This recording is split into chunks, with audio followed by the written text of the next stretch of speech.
So today I'm going to give you a brief overview of what we say traditional PR, which is a sort of handcraft.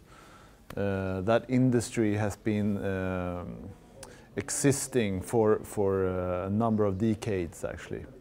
And the purpose with this little small lecture around traditional PR to set you in a mode where you actually understand what we're coming from or where the customers are coming from, what they expect or how they have been working before, and that is really good to understand when we now come with new services. So traditional PR is something that is driven from the word public relations.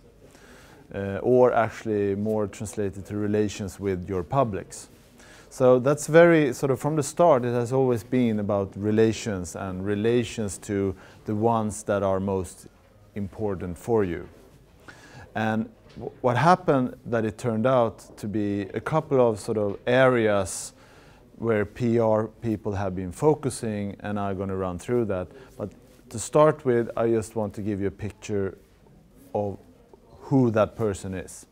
So they come in many shapes and roles and forms, and they are called press officers, information specialists, information directors, PR consultants, PR specialists, experts, etc., etc. So some of them work internally, they work in the companies primarily with information and to share information to share information regarding the company or the organization to certain groups of people that they are interested in reaching out with this message. You have also the PR consultants, which is obviously services that are sold to these companies in order to help them with expert competence regarding PR. And they are obviously very interested in selling what they are good at. And that has been the traditional PR, which is in a synonym with, for many at least, reaching media. So media relations is just one part within PR, but has for many people been the equivalent of PR. And I will talk briefly about the other areas, but I will focus a lot on the media relations.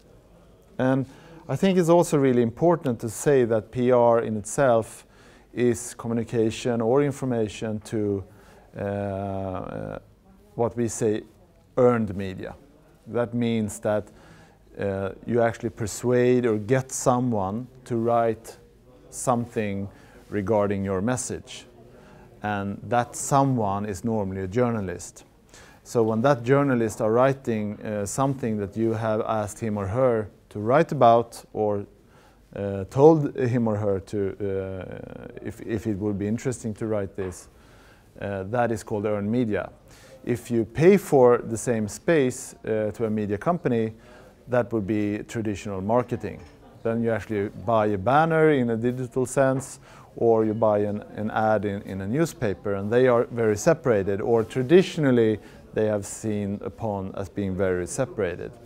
But even in this industry you have some flaws which makes sort of even this sort of membrane between those two a bit closer. That means that sometimes you can obviously feel that in order to get earned media you also have to do some paid media.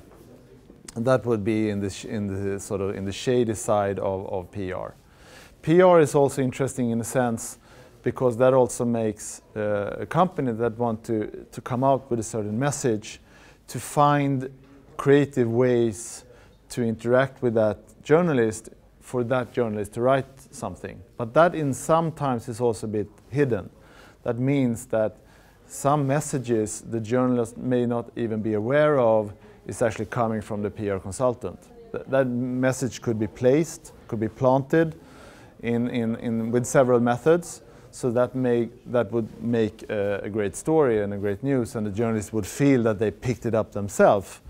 And that obviously also is a bit on the shady side of PR. And I will more handle sort of the more straightforward and the more sort of the Scandinavian style PR in a sense during this lecture. I would also like to say that primarily task for an information specialist is to inform, not to communicate. And you're actually here in Sweden. I was actually given the advice from the Association of Information Specialists to always talk about information rather than communication. That was as late as I think 4 years ago I heard that. So that means that they are also called, the trade association is called information specialists. That means that I make a clear difference between communicating and informing. So PR springs from the notion of that a company or an organization should inform its audience of its whereabouts or what it's trying to achieve or what it has delivered or the idea or whatever it could be. But the information has been really important, and that information should be honest, clear, it should be without any selling, sort of selling stuff around it. It should be a distinct message and very neutral message. Obviously, that has been a very sort of an opposite to the market department that had been working on really trying to convey their message, to push their message out to as many as possible, to get those crowds to buy something or to buy an idea. So the market department and the information department has been very separated, and I will come into that at a later stage. I would also like to mention that press release is the primary tool for PR specialists and has been for many years now. And the press release, the traditional press release, are written like a A4 format. You use quotes, often very fake quotes. The CEO means does this and this, etc., etc. And the press release is a text-based document, very often without images, without any extra material around it. And you send it through a fax machine or through mail, which has been more sort of the modern way to reach out with a press release. And you use a media database. And the media database is something that more or less is a database with all the journalists, all the contact details around the journalist. And if you're lucky, it's updated, and it also states clearly what that journalist could be interested in writing. So that means like a journalist writing for an auto magazine would be in that database clearly depicted as an auto journalist. That means obviously that if that journalist at some point would write about food at some point, that would be out of the grid for those persons using this database. So database is clearly a tool for targeting a specific set of journalists that would be interested in writing in this specific area or industry. So we were talking about earned media and the difference between paid media and earned media. So traditional PR targeting the earned media part. That means as a company, you have your message and you target media with that message. And you use different ways to get that media interested in that message.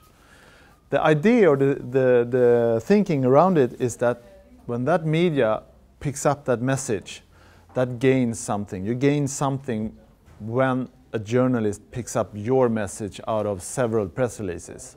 And that is some kind of respectability or some kind of trust that this journalist shows the content, that it's fair and square, and he's really interested in that message, and he pulls it out towards the audience. So the idea is also obviously to reach a journalist which writes for which has a journalist who has a big audience. And the bigger audience, the better it is, obviously. So you're more interested in getting an article in Wall Street Journal rather than in a financial blog. Because obviously if you reach that journalist writing for Wall Street Journal, you're not only interested in the vast network or the sort of the target group that he has, but you're also interested in the credibility it gives you that certain journalist picked up your press release out of 200 that day and actually wrote something about it. So that credibility is something that a traditional PR specialist is very interested in.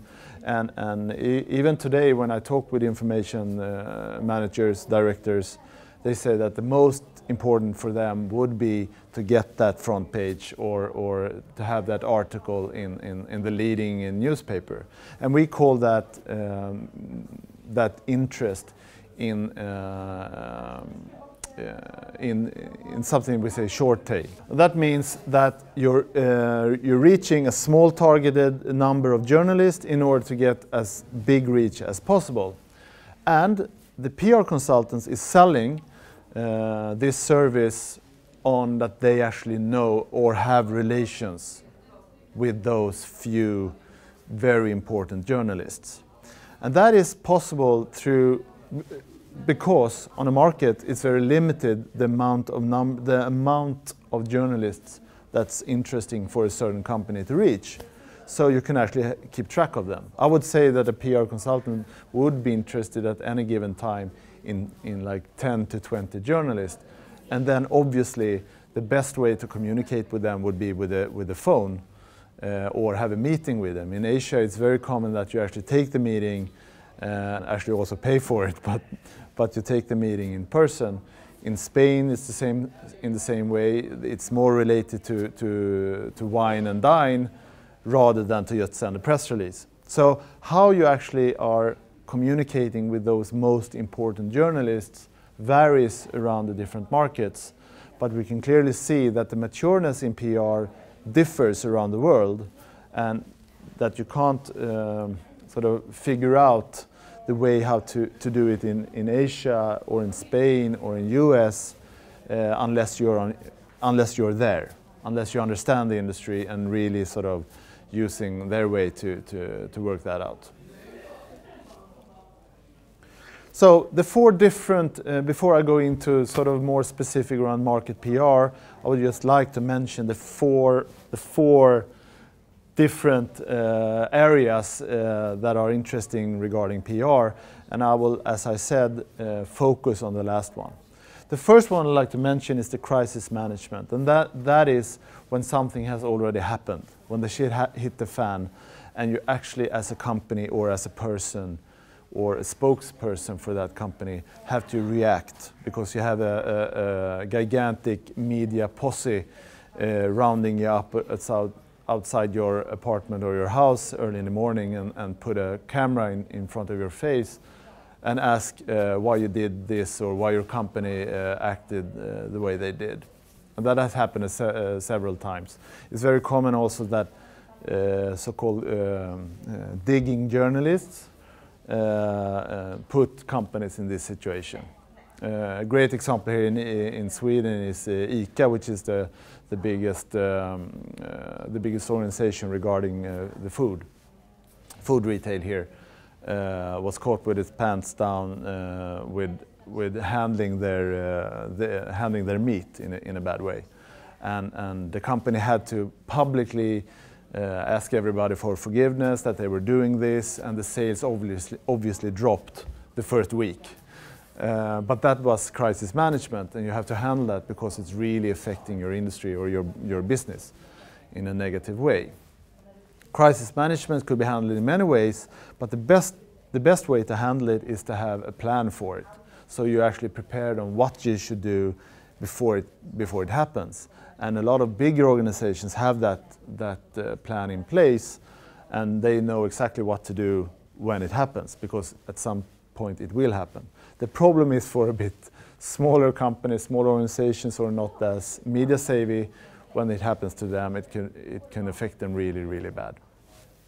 The second one is the public affairs and the lobbying, and I guess when we talk about it, it's very well known, but it's very seldom you think about it. A good example of that was Sanofi when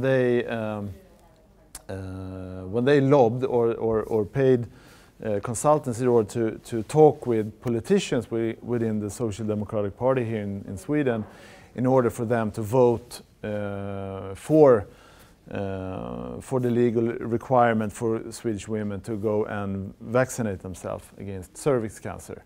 And that was called Gardasil, and that is obviously a great impact on their business if they can have everybody sort of that the state goes out and say that they pay for it. So that's a good example of that. You have also other kind of vaccines or viruses, etc., in place every day. All the infrastructure, etc. All the decision that politicians make every day could or had, to some extent, been other players interested in providing information and efforts to have them to vote in a particular way. That would be lobbying. The third one I want to go through just briefly is the investment relations side, what we call IR. So that's a part of PR, but it's called IR. It's financial investments. It's about how you actually serve the financial community. Being more or less very often a listed company, you have to adhere to the stock exchange compliance. And compliance means that you're actually are giving information at all times as early as possible regarding anything that could affect the stock exchange price. They could be fined if they're not, if they do not comply to those laws. So that means also that, for example, one of our competitors, Cision, are very come from that area to help listed companies to reach out with their information. So that's a huge part of the PR, but it's very focused on the figures, on your yearly or your quarterly or your demi-quarterly or etc. Your figures for your business. So in a sense, that is also interesting for everybody that would be interested in investing in those companies to constantly get information on what is happening. But it's also very neutral because it doesn't say anything about the company and its products very often. It's more or less just about the numbers. The fourth part that we're going to focus on today is the market and the brand PR, market communicative PR. And in a sense, you could say that it's all information that you give around your products or your message. And all the kind of material you can provide the community with regarding everything your business is doing, your people are doing, who's sitting in the board, the managerial competence you have, etc., etc. And the purpose with that kind of PR is to strengthen the brand and the knowledge around the brand, and also obviously have some kind of infliction on your ability to sell your stuff. So strengthen the brand and also getting out your message of what you're actually proposing or what you're offering. The ways to reach out can differ, and you could do that in many different ways. Press releases have been mentioned as one of the most common one and most sort of natural one to use. Just writing down what has happened now, and obviously that has to come with some kind of news. You have to use some kind of sort of newsworthiness in order for that to be interesting. But you can also use other sort of methods, and one very common one is the debate article, that you actually have a CEO or chairman or someone prominent in that industry writing about something that he or she stands for, which is important for him. And then the editor-in-chief can decide whether that would be interesting enough or not. And very often, obviously, they take in sort of they bring into the newspaper the most name-worthy person that has written something interesting. But sometimes, then and then, if you have a really good idea and disrupt something, you can actually get into there. And also that could be a story that sort of gets a bit ping-ponged. You get a debate article in and you have someone responded to it, and you can respond back, and that could sort of create an area for your company or your organization. Something else which is very similar to that is the letter to the editor, which is more or less the same thing, but in a shorter form very often. That means more or less like a note, like a short note that they can bring in a certain area still in their newspaper. Obviously this could happen in ether media as well, like radio and TV, but it is not as common. This is more of a traditional way of handling that kind of content within more newspapers. I would also say that magazines are not using that in the same extent. So when it comes to magazines then, and if you're a more consumer-related company, you would be more interested in getting in your product in that magazine. So if you're, for example, selling a trolley for children, you would be interested in getting that image of that new trolley into a magazine for parents, rather than have it in a news magazine. Obviously that serves two different purposes. And I tend to believe that that would be the most common way to use PR. That is to push your products, images of your product, to lifestyle magazines or sort of various kinds of magazines around the globe. We also have hearings, which is a bit larger event, more people involved often. And you share all that information at the same time, and you can actually react on it, and media can ask questions, etc. Then you have events, obviously also a great source of getting your information or your message out. Most common one would be exhibitions, but it could be all sorts of events where you actually are attracting media to take part in what you're creating at that particular moment. So event is really is a good way or very common way to handle PR. Surveys would be a specific one just in order to get attention from media, because if you do a survey which is big enough or have enough respondees, it could be really interesting to share that content. So it's very often if you do a survey on how many people in Uganda is actually against gay, and then that result would be interesting for media to describe. So whether you would be in medical, or if you would be as the survey company or whatever, we tend to see a lot of companies using surveys in order to get their message out as they want to. So if you know that something will be answered in the right way, you will use it. So we would go out to all our journalists and ask if they are interested in reaching PR in a certain way, and we would hope that the hypothesis would be that they would say that they would like to use Mynewsdesk rather than getting it by fax. So then we could use that terminology in order to get press around the fact that journalists are more interested in using a tool rather than get it by mail or getting by fax. So service is good. I would say that what I'm more intrigued of when it comes to traditional PR would be the crazy stuff, and that would be sort of the more event side, where you actually take a crazy idea and place an underground subway. What do you call it? A wagon, and shove it and place it on a public square, and use that as an excuse to talk about your coffee. And that actually happened a couple of years ago here in Stockholm, where you at some point you did a lot of marketing in order to sell your coffee through an idea of anyone can show up at any particular moment.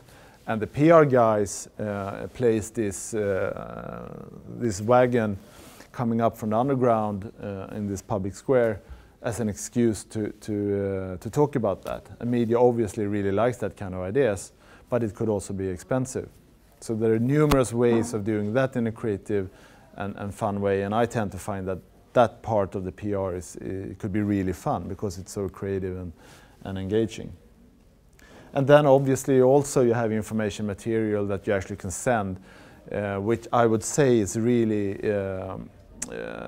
common if you talk about consumer goods, clothes, etc., etc. And that could be that you actually send a new sandwich or a new juice or a new couple of denim jeans to a set of journalists so that they can try it out. That's could be an expensive way, but it's very common that you use that, and use that with exclusivity, that we're only giving this stuff out to you 20 guys, and in hope obviously that you should write about it. So I would like to finish off with, like, PR. It's about planning your work. It's about, and obviously traditional PR in a sense are very similar to what we believe is modern PR, and that is to plan what you're going to do very thoroughly, and you should use what you know about your target group when you do that planning. In our world, it would be to listen in to what they're talking about right now. In traditional PR, it would be to map up, to tell to see what they would be interested in, and what they sort of are, what kind of business they are into. But the planning part is crucial for all kinds of PR. So I would also say that the timing could be more interesting, what many people believe, because when something specifically happens on a market and in a country, for example, if you take call it World Cup in football, there could be several organizations, several suppliers, several sort of customers to that could also do a lot of PR around that, to talk about football, talk about London, talk about their products in conjunction with those two. And that is a very smart way of addressing it, because right at that moment media is looking for stories around that particular interest that common people would have at the time. Without much ado, I would like just to finish off that traditional PR is very much about getting out the content and having media to respond to what you're doing. And I also believe that the best way of doing that is to have those tight relations with a few, and that it right now works really bad if you're trying to reach too many persons at the same time. So I totally think that traditional PR has a role even in our society with all the social media and all those channels going on, but that we should really try to focus on the relation part and really try to have focus on those journalists or those bloggers or those influencers, to really share with them ways as a good handicraft PR person would. And that is something that we within Mynewsdesk really have to be better at, to acquire that competence and to combine that with all the digital competence and the social media competence, because that's a stellar combination.